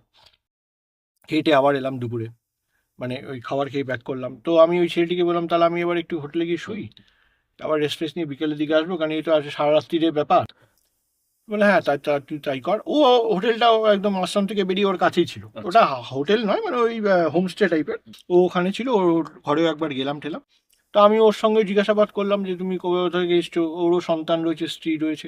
বললো আমি তো এই গুরুদেবের পেছন পেছনে ঘুরে বেড়াই, তো আগের বছর দীক্ষিত হয়েছি, তো আমি খুব প্লিজড, এখন ইয়েতে আছি জবে। ঠিক আছে, বাহ, খুব ভালোটা। বলে আমি চলে গেলাম হোটেলে, হোটেলে রেস্ট ফেস্ট নিলাম সুন্দরভাবে। আমি এখন তখন অনেকটা নিশ্চিন্ত, যাক যে কাজের জন্য এসেছি অনেকটা এগিয়েছি। বিকেলবেলা পায়জামা পাঞ্জাবি পরে এলাম, তখন আর ওই লাল বস্ত্র পরে পায়জামা পাঞ্জাবি সাধারণ ড্রেসে এলাম। এসে তো আমি ওই আবার সে আর ওখানে বসে আছি, আর ওই ছেলেটি আমাকে ঠেলছে, কি রে তোকে কখন বলেছে গুরু দীক্ষা দেবে? আমি বললাম, আমাকে তো বললো যে আভি নেই থোড়ে সময় বাদ হাম দেঙ্গে। না না, ইউ ডোন্ট ওয়েট, তুই কিন্তু ইয়ে করিস না, আবার গিয়ে খোঁচা। আচ্ছা। আমি বললাম, আবার গিয়ে খোঁচাবো এত বড় একটা মানুষকে? হুম। বলেছে যখন তার তো নিশ্চয়ই রেগে যান। হ্যাঁ রেগে যান, বা সেই কিরকম এমনিতেই উনি কথা বলেন না। হ্যাঁ। তো এই ব্যাপারে আমি দর্শক বন্ধু বলতে চাই যে ব্রহ্মর্ষি বরফানীদাদি মহারাজের সম্বন্ধে আপনারা অনেক কিছু শুনেছেন এর আগের এপিসোডে, চন্দনবাবুর কল্যাণে আর কি। তখন বুঝতাম না, এখন বুঝতে পারি। বা তখন এই যে উনি উনি কিন্তু একদম কথা বলতেন না, একদম কথা বলতেন না। গুরুদেব খুব কম কথা বলতেনই না প্রায়, ধরে রাখো। এটা কিন্তু ওনার সাধনারই অঙ্গ ছিল। অর্থাৎ আপনি যদি আপনার বাক শব্দটাকে নিষ্ক্রিয় করতে পারেন, মানে শান্ত চুপ থাকতে পারেন, এবং আপনার মাথাটাকে দিয়ে কাজ করাতে পারেন, সেই সাধনাটার উচ্চ স্তরে যদি আপনাকে পৌঁছতে হয়, আপনাকে মৌনব্রতটাকেই পালন করতে হবে। খুব সুন্দর, আমি একটা উদাহরণ দিই দর্শক বন্ধু, তাহলে আপনারা ভালো বুঝতে পারবেন। ধরুন, এটাকে বলা হয় ব্রেন টু ব্রেন ম্যাপিং। মানে আমি আমার ব্রেন দিয়ে আপনার ব্রেনকে সঞ্চালিত করব, আপনি কিন্তু এটা বুঝতেও পারবেন। আমি বোঝাতে পারছি, আমি আমার ব্রেন দিয়ে আপনার ব্রেনকে সঞ্চালিত করব, কিন্তু আমার মুখ থেকে কোনো আওয়াজ নিঃসৃত হবে না। অর্থাৎ আপনি কি কাজ করবেন সেটা আমি আমার ব্রেন দিয়ে ঠিক করব। আপনি মনে করছেন যে ওই কাজটা আপনি করছেন, কিন্তু আদপেও তাই না, আমি কিন্তু আপনাকে সঞ্চালিত করছি। ঈশ্বর ঠিক এই কাজটাই করেন। ঈশ্বর ঠিক এই কাজটাই করেন। এই বিশ্ব জগতে ব্রহ্মাণ্ডে যত মানুষ আছে, আমরা সব ওনার কাছে দ্বারা সঞ্চালিত। ঠিক। আমরা মনে করি আমরা করছি, কিছুই আমরা করছি না, সব উনি করাচ্ছেন। ঠিক এই সাধনাটাই ব্রহ্মর্ষি বরফানী দাদি মহারাজ করতেন। তো দীর্ঘ বছরের অনেক উচ্চকোটির সাধক ছিলেন, 260 বছর বেঁচে ছিলেন, এবং বিরাট বড় কায়াকল্পযোগী ছিলেন, বহু দেহ ধারণ করতে পারতেন। তো যাই হোক, ওই যেটা বলছিলাম, তো গুরুদেবের ওটা ছিল সাধনার অংশ। তখন তো বুঝতাম না, বুঝিও না, পরে বুঝতে পেরেছি আরে এটা তো সাধনা। উনি তো কথা বলতেন না যেটা, আর শুধু গুরুদেবের একটা খুব ভালো গুণ ছিল যেটা আমার খুব পছন্দ হয়েছিল, সেই সময় করিনি। তো উনি খুব খেতেন, রজনীগন্ধা খেতেন, দামি দামি রজনীগন্ধা। রজনীগন্ধাটা কেন খেতেন সেটাও ওনার ওই সাধনার মধ্যে, যাতে কথা না বলতে হয়। ওই রজনীগন্ধা আর খাজুর, তুলসী, এটা মুখের মধ্যে নিয়ে নিতেন, নিয়ে ওই যে চিবোতে থাকতেন, তার ফলে কি মুখের মধ্যে তো একটা জমা হতো, ওই কথা বললে বেরিয়ে যাবে। সুতরাং কথাটা না বলতে হয়, মুখটা ভারী হয়ে থাকে, এবং ওই চলতে থাকে, আর মাথা দিয়ে কাজ করে। আচ্ছা, এই মাথা দিয়ে ম্যাপিং যেটা সাধনার অংশ, সেটা কিভাবে কাজ করে? ধরুন, এই আমার এখানে চন্দনবাবু রয়েছেন, আমি চন্দনবাবুকে দিয়ে উদাহরণ দিচ্ছি। আমি চন্দনবাবুর কাছে এক গ্লাস জল চাইব, কিন্তু আমি চন্দনবাবুকে মুখ থেকে বলবো না যে আমাকে এক গ্লাস জল দিন। আমি দীর্ঘ সময় চুপচাপ চন্দনবাবুর ব্রেনকে আমার ব্রেন দিয়ে ম্যাপ করব, ম্যাপ করে চন্দনবাবুকে দিয়ে ওই কথাটা বলাবো যে আপনি কি এক গ্লাস জল খাবেন, আপনি কি এক গ্লাস জল খাবেন। ওটা চন্দনবাবুই বলবে আমাকে, আমি কিন্তু বলবো না কিছু। আমি শুধু আমার মাথাটা নাড়ব, হ্যাঁ, অর্থাৎ আমার জল খাওয়ার কাজটা হয়ে গেল, কিন্তু আমি মুখ থেকে কোনো শব্দই উচ্চারণ করলাম না। এইটাকে বলে ব্রেন টু ব্রেন ম্যাপিং। আর মৌনব্রত বা মুখ চুপ থাকার আরেকটা কারণ হচ্ছে, আমরা যে কথা বলি এতে আমাদের একটা এনার্জিরও নিঃসরণ ঘটে। এই এনার্জিটাকে আপনি যতটা জমা করতে পারবেন, আপনি আপনার আয়ুটাকে ততটাই বৃদ্ধি করতে পারবেন। বেশ। তো যাই হোক, তো সে আমাকে বলছে তুই আবার গুরুদেবকে গিয়ে বল। তো আমি বললাম, আবার গিয়ে বলবো, এই তো কিছুক্ষণ পর আগে বললাম। যাই হোক, ঠিক আছে, গিয়ে বলি, তুই যখন বলছিস বারবার ঠেলছিস আমাকে। তুই গিয়ে আবার বললাম, গুরুদেব আপ গুরু দীক্ষা কি বাত বলে থে। বলে হ্যাঁ হ্যাঁ আপ মানে ব্যাকুল মত হো, জরুর दूंगा। বলে উনি আবার একটা এত বড় আপেল আমার হাতে দিলেন। বলে, ঠিক আছে আবি যাও। তো এটা মঙ্গলবার দিন। এইবার তো গুরু পূর্ণিমার সময় হয়ে গেল, সারা রাত গুরুদেব বসা, আর প্রচুর ভক্ত বা ঢুকছেন, এবং খুবই কম সংখ্যায় লোক, কিন্তু খুব এলিট, মানে খুব বড় বড় পদের লোক আমি দেখেছি। আমি অন্ধ্রপ্রদেশ হাইকোর্টের চিফ জাস্টিসকে দেখেছি, তার ফ্যামিলি, বা এরকম খুব উচ্চ উচ্চ মাঠ দেখেছি, কিন্তু সংখ্যাটা খুব কম। মানে আমাদের এখানে হয়তো একটা সরস্বতী পুজো এর থেকে বেশি ভিড় হয়। আচ্ছা। আর এরা এরকম ধরনের উচ্চকোটি সাধকদের, যেটা সব থেকে বড় ব্যাপার, এরা কখনো কোনো বিজ্ঞাপন বা কোনো রকম ইয়েতে বিশ্বাসী হয় না। এরা কোনো নিজের প্রচারে বিশ্বাসী হয় না। এরা যাদের যাদেরকে দরকার তাদেরকে ঠিক নিজেদের কাছে ডেকে। ঠিক। তো স্বাভাবিকভাবেই সেই রকম মানুষজন এসছে, তারা প্রচুর গুরুদেবের জন্য কেউ বস্ত্র, কেউ কেউ আপেল, কেউ ফল, এইসব নানান কিছু এসছে। এইভাবে সেদিনে গুরু পূর্ণিমা রাতটা কেটে গেল, মঙ্গলবার দিন অতিক্রান্ত। এইবার পরের দিন ওই ছেলেটি চলে যাবে। আচ্ছা, তার আগে আমাকে বললো যে তুই তো গুরু দীক্ষা দিবি, ছেলেটি বলছে আমাকে। তা তুই গুরুদেবকে কি দিবি? আমি বললাম, কি দেবো, আমি তো সে জানিও না কি দিতে হয়। বললো সেই তো, কি দিবি আর কি, কিছু তো দেওয়ার নেই। তা যেটা করতে হয় সেটা হচ্ছে একটা সাদা বস্ত্র কিনতে হয়, আর সাদা ধুতি কেন, ভালো সুন্দর দেখে একদম, আর সাদা পাঞ্জাবি কেন, আর চল আমি তোকে নিয়ে যাচ্ছি। বলে ওই পাশে কিছু দূরে একটা মার্কেট ছিল, তো ওই মার্কেটটা আমি আরও গেলাম। তো এই প্রথম একটা খুব অদ্ভুত জিনিস ঘটল, গুরুদেবের কি অদ্ভুত লীলা। এই প্রথম একটা অদ্ভুত জিনিস ঘটলো। ছেলেটি বলছে, তবে শোন, এইগুলো যা দিবি তুই কিন্তু একটা রজনীগন্ধার ডাব্বা অবশ্যই কিনবি। কেন রজনীগন্ধার ডাব্বা? ওটা কিন্তু প্রচণ্ড প্রিয় জিনিস। তা আমি বুঝতে পারলাম ওটা অ্যাকচুয়ালি গুরুদেবই বলছে আর কি, মানে ওই পায়জামা পাঞ্জাবি ইত্যাদি প্রভৃতির থেকে যে অনেক বেশি গুরুত্বপূর্ণ ছিল ওই রজনীগন্ধাটা। তো এইটা সেই বলছে আর কি, ওর মুখ দিয়ে। তা আমি খুব খুশি হলাম। তো আমি একটা রজনীগন্ধা খেজুরের নিলাম, খেজুরের, তুলসী খেজুরের। তো আর তার সঙ্গে বস্ত্রগুলো নিলাম, অ্যান্ড ত্যান। তারপর আরও কী সব মালা ফালা যেসব ছিল ওরা দিলেন, দিয়ে এসে নিয়ে বসে আছি। এইবার বুধবার দিনে ঘটনা, বুধবার দিনও সারাদিন এই অনুষ্ঠান সেই অনুষ্ঠান হলো। এইবার এই ছেলেটি হঠাৎ করে বললো, তুই কি অমরকণ্টক যাবে? আমরা কিন্তু অমরকণ্টকের দিকে যাচ্ছি। আমি বললাম, আমার তো এখন দীক্ষাই হয়নি, তা আমাকে তো আগে দীক্ষাটা নিতে হবে। তা তোরা যা ঘুরে আর ট্রেনে করে। বলে এখান থেকে তো ট্রেনে করে একটুখানি মধ্যপ্রদেশে তো অমরকণ্টকে আমরা ঘুরতে যাচ্ছি, পৌঁছে যাবো। বলে ওরা চলে গেল, ছেলেটি চলে গেল, আর অধিকাংশ জায়গাও ফাঁকা হয়ে গেল। তা আমি তারপরে ভাবছি, এখনো তো বুধবার হয়ে গেল, গুরু দীক্ষা হলো না, এদিকে আমার হোটেলের বিলও বাড়ছে, দুদিন হয়ে গেছে, কি হবে ব্যাপার স্যাপার। এইবার দর্শক বন্ধু দেখুন কিভাবে কি করতে। আমার মাথার মধ্যে হঠাৎ করে একটা করলো, এই ব্রহ্মর্ষি বরফানি দাদি মহারাজ, ইনি তো দৈব শিশু, মানে ওনার জন্মটাও হয়েছিল দৈবিকভাবে। ওনার বাবা ছিলেন উত্তরপ্রদেশের এক বিরাট জমিদার, মানে সেই সময় রাজা টাইপের ব্যক্তিত্ব। তার 3 স্ত্রী ছিল, ব্রহ্মর্ষি বরফানি দাদি মহারাজের মানে বাবার আর কি। তো কারোরই কোনো সন্তান ছিল না। তো দিল্লিতে একজন মহারাজ ছিলেন, তো তার আশ্রম ছিল। তো সেই আশ্রমে এই বরফানি দাদি মহারাজের পিতা আসা যাওয়া করতেন। তো ওই সন্ন্যাসী বা ওই মহারাজের খুব সেবাও করতেন। তো ওইখানে ওই আশ্রমে একদিন আরেকজন দেবতা উপস্থিতি। তার নাম হচ্ছে, আপনারা দর্শক বন্ধু যদি দেখতে পান দেখবেন, ধুনিওয়ালে দাদাজি মহারাজ। ওনার আশ্রম রয়েছে মধ্যপ্রদেশের খান্ডোয়া। ওনার ওপর ভিডিও ওই চ্যানেলে রয়েছে। ওনার খান্ডোয়াতে ওনার আশ্রম রয়েছে। তো উনি একদিন ওই আশ্রমে উপস্থিত, ওই দিল্লিতে ওই ওই মহারাজের, যেখানে ব্রহ্মর্ষি বরফানিদাসজির পিতা তার 3 স্ত্রীকে নিয়ে উপস্থিত। তো সে অনেক ডেকে ডেকে ধুনিয়ালে দাদাজি মহারাজ, তার কাছে একটা লাঠি থাকতো, ও সেই লাঠি দিয়ে মেরে যাকে যা বলতো আর কি, আর তাই হয়ে যেত। মানে এরকম ঘটনা প্রচুর আছে যে একটা মরা পায়রা পড়ে রয়েছে, আর ধুনিয়ালে দাদাজি মহারাজ সেই মরা পায়রাটাকে তুললো, নিজের বুকের মধ্যে লাগালো, পায়রাটা জ্যান্ত হয়ে উড়ে বেরিয়েছিল। তো এইগুলো গুরুদেবের ব্রহ্মর্ষি বরফানি দাদাজি মহারাজের ছোটোবেলার সব ঘটনা উনি তো যাই হোক, তো ওই ধুনিওয়ালা দাদাজি মহারাজের কথা আমার খুব স্মরণে। তো ওই যার কথা বলছিলাম, ওই ব্রহ্মর্ষি বরফানি দাদাজির পিতা আর তার 3 স্ত্রীকে নিয়ে ওই আশ্রমে উপস্থিত। তো ধুনিওয়ালা দাদাজি মহারাজ ওই 3 বউয়ের পিঠে 3টে লাঠি মারলো, মেরে বললো, যা, তোদের প্রত্যেকে 2 করে ছেলে হবে। আচ্ছা। 1 বছর পর 2 করে ছেলে হবে, কিন্তু একটা শর্ত আছে। ক্যা শর্ত হয়? তখন বলছে, এই ব্রহ্মর্ষি বাবা বলছে, इसका जो सबसे छोटा लड़का होगा उसे हमको दे देना होगा। আচ্ছা আচ্ছা। যে সব থেকে যে ছোট ছেলেটা হবে সে তাকে কিন্তু আমাকে সমর্পণ করে দিতে হবে।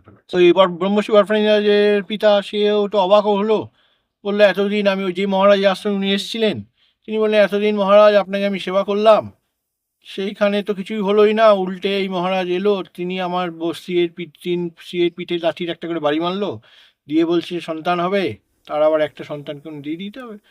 তো এইসব বলে টলে উনি চলে গেছেন। ঠিক যেটা হলো, 1 বছর পর প্রত্যেক স্ত্রীর 2 করে সন্তান হলো, এবং তার এই কনিষ্ঠ সন্তানকে তার পিতা এই ধুনিয়ালে দাদাজি মহারাজের কাছে দিয়ে গেছিলেন। ওই ধুনিয়ালে দাদাজি মহারাজের আঙুল ধরে 3 বছর 3.5 বছর বয়স থেকে এই ব্রহ্মর্ষি বরফানি দাদাজি মহারাজ চলতেন। এই এক অদ্ভুত ঘটনা। এবং তখন আমার মাথায় স্ট্রাইক করলো যে আমি 3 দিন ধরে দীক্ষা পাচ্ছি না, আমি এক কাজ করি, এই গুরুদেব ব্রহ্মর্ষি বরফানি মহারাজ তো ধুনিয়ালে দাদাজি মহারাজের থেকেই সান্নিধ্যে বড় হয়েছেন, সব কিছু শিখেছেন, করেছেন, আমি ওনাকে স্মরণ করি, ওনাকে বললে পরেই দেখবো সঠিক আমার দীক্ষাটা হয়ে যাবে। যেই বলা সেই কাজ, সোজা হোটেলে ফেরত গেলাম। হোটেলে বসে নিজের আসন পেতে ফ্রেশ ট্রেশ হয়ে সোজা ধুনিয়ালে দাদাজি মহারাজকে স্মরণ করতে শুরু করলো, যে এই ব্যাপার, धुनियाले दादाजी महाराज आपसे प्रार्थना है कि आप ब्रह्मर्षि बरफानी दादाजी महाराज को आदेश दीजिए कि वो मुझे गुरु दीक्षा दे। এইসব বলে টলে তো প্রণাম টনাম করে চলে গেলাম। ওই যে বললাম মা তারা, খেলা তো সব তারার। তারার খেলা কেন? তারা হচ্ছে অ্যাকচুয়ালি বৃহস্পতির অধিষ্ঠাত্রী দেবী, ওই জন্য আমার সব কাজ বৃহস্পতিবার হয়। বুধবারের পর গিয়ে যে বৃহস্পতিবার সকালবেলা স্নান টান করে 7টার সময় আমি উপস্থিত আশ্রমে, দর্শক বন্ধু অবাকভাবে তাকিয়ে দেখুন, কেউ নেই আশ্রমে, শুধু গুরুদেব একটা এরকম চেয়ার নিয়ে এতে বসে আছেন, আর তার সামনে আমি গিয়ে উপস্থিত, বাকি একটা লোক নেই ওই মুহূর্তে। আপনি দৃশ্যটা ভাবুন, এটা তো ভাবা যায় না, ভাবা যায় না, মানে অকল্পনীয়। বৃহস্পতিবার সকালবেলা 7:15টার সময় আশ্রমে আমি উপস্থিত, তার আগের দিনে যত মানুষজন সবাই চলে গেছেন, গুরুদেব একা চেয়ার নিয়ে চুপচাপ বসে রয়েছে আর জপ করছে, মন চোখ বন্ধ, আর আমি গিয়ে তার সামনে উপস্থিত। গুরুদেব, আমি নতজানু হয়ে তাকে প্রণাম করলাম, এবং তার পায়ের পাটা ঝোলানো ছিল চেয়ার থেকে, পায়ের যে বুড়ো আঙুল দুটো, সেই বুড়ো আঙুল দুটো আমার এই আজ্ঞা চক্রে আমি ছোঁয়ালাম, বলে বললাম, বলে হ্যাঁ হাম তুমি গুরু দীক্ষা দিয়ে রায়, বলে একজনকে ডাকলো যে গোবিন্দ इधर आओ, ओ एक मंत्र का जो एक लिपलेट है कि क्या है उसे ले आओ, और वो माला ले आओ गुरु दीक्षा का। বলে গুরু দীক্ষা মালা নিয়ে দিল, গুরুদেব আমার গলায় গুরু দীক্ষার মালাটা পরিয়ে দিলেন। আর ওই এবার দেখে আমি তাকিয়ে দেখছি যে সামনে একটা খুব সুন্দর গুরুদেবের ছবি, আর ওপরে একটা ছোট বজরংবলীর মানে বাল হনুমানের ছবি কোনায়, আর তার ভেতরে হচ্ছে সব মন্ত্র। তা আমার হাতে দিল, দিয়ে বলল, এ 2 नंबर, ये 2 नंबर है गुरु मंत्र। তাকিয়ে দেখছি 20খানা মন্ত্র, দিয়ে বলছে, আর বাকি মন্ত্র কবি করনা। এই যে আপনি এর আগে যে ভদ্রলোক এসেছিলেন, যিনি ব্রহ্মর্ষি বরফানি মাতাজি মহারাজের উপর করেছেন, রামেশ্বর বাবু, রামেশ্বর বাবু, অধিকাংশের ক্ষেত্রেই দেখবেন এই গুরু মন্ত্রটাই করতে গুরুদেব বলেন। আমার ক্ষেত্রেই তার কি মনে হয়েছিল আমি জানি না, আমাকে বলেছিলেন এই 2 नंबर গুরু মন্ত্র ইসে তো করনাই, বাকি মন্ত্র কবি করনা। তাকিয়ে দেখি 20টা মন্ত্র। যাই হোক, তারপর আমি প্রণাম টনাম করে তখন আবার আমাকে একটা বিরাট বড় প্রসাদ দিলেন। তাকিয়ে দেখুন দর্শকবন্ধু, এত বড় একটা সন্দেশ, মাখা সন্দেশ এত বড়। বললো, ये बजरंगबली का प्रसाद है, आप ये खाओ और धीरे से अब ये जाओ। আমি বললাম, প্রণাম গুরুদেব বলে আমি প্রস্থান করলাম। আমি বজরংবলীর প্রসাদ নিয়ে দিয়ে হোটেলে চলে এলাম। আপনারা অনেকে এই উচ্চকোটি সাধকদের গমনের ব্যাপারে অনেক কিছুই জানেন না। এনারা কিন্তু কোনো ট্রেন, বাস বা অ্যারোপ্লেন বা এইসবে কোনো কিছুতে গমন করেন না। মানে একটি জায়গা থেকে আরেকটি জায়গায় যাত্রা করতে গেলে এনারা এই ধরনের কোনো কিছুতেই গমন করেন না। এনাদের গমনে সুনির্দিষ্ট বিষয় রয়েছে এবং সেদিন বৃহস্পতিবার দুপুরেও তাই ঘটেছিল। কারণ শুক্রবার সকালে আমার ফ্লাইটের টিকিট ছিল। তো বৃহস্পতিবার দুপুরে আমি চুপচাপ বসে আছি হোটেলের ঘরে। হঠাৎ করে তাকিয়ে দেখলাম বাইরে প্রচণ্ড বৃষ্টি নামলো। বৃষ্টি নামার সেই সময় কথাই নয় আর কি।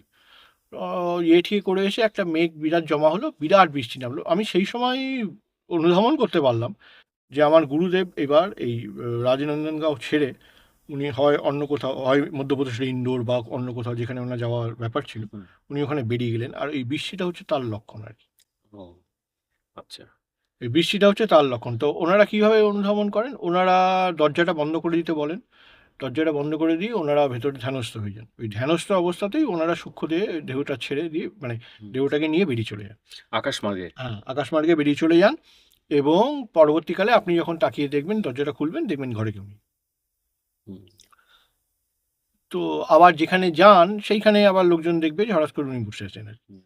তো এই বিষয়গুলো উচ্চকোটি সাধকদের অনেক গুপ্ত বিষয় রয়েছে। সেই তারও এই আপনারা অলৌকিকতার আর একটা অদ্ভুত নিদর্শন আমি দেখলাম। হঠাৎ করে প্রচুর বৃষ্টি শুরু হলো, তখনই আমি বুঝলাম যে উনি আকাশমার্গে গমন শুরু করে দিলেন। তো এইটা হলো। তারপরে আমি আবার ওখান থেকে ঘুরে ফ্লাইট ধরে পরের দিন চলে এলাম আবার তারাপীঠ, কলকাতা হয়ে আবার তারাপীঠ। দিয়ে এইবার শুরু হলো নতুন জার্নি। এইবার শুরু হলো আমার নতুন যাত্রা গুরু দীক্ষা নেওয়ার পর। এবং সেই যাত্রা আর কি অতি আরও কঠিন থেকে কঠিনতর আর কি।